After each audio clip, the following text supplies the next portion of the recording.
This case wasn't supposed to be public. It was buried inside internal building reports and security logs marked as restricted access. But someone leaked it, and once you hear it, you'll understand why.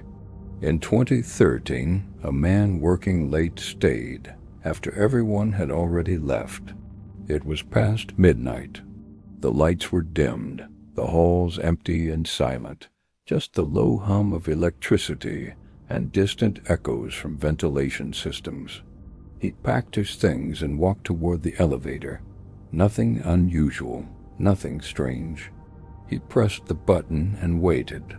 The doors opened slowly. He stepped inside, pressed the ground floor, and leaned back exhausted. The doors closed and the elevator began to descend normally.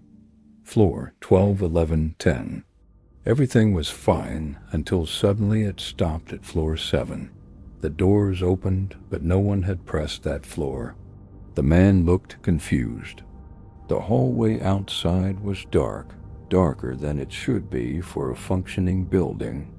No lights, no movement, just an empty black corridor. The doors stayed open for a few seconds, then closed again. The elevator continued down. Floor 6, 5, 4. Then it stopped again, this time at a floor that didn't exist. The display didn't show a number. It showed a glitching, unreadable symbol. The man described it as wrong. The doors opened slowly, and what was outside wasn't part of the building. The hallway was longer than it should be, stretching far beyond design. The walls looked similar but not identical, like a copy that wasn't perfect. The lighting flickered faintly, but there was no source. The man felt a pressure, like the air was heavier, like the space didn't want him there. He didn't move, but something shifted in the distance. The elevator didn't close, it was waiting. And then he heard it. Footsteps, slow, deliberate, coming closer from deep within the corridor. Instinct took over. He reached forward and pressed the close button repeatedly. Nothing happened. The doors didn't respond. The footsteps got closer. And then he saw it. A shape at the far end of the hallway, tall, too tall. Its proportions were wrong, its movement unnatural. As it approached, the light around it distorted, like reality bending. The man panicked. The elevator stayed open as if forcing him to look.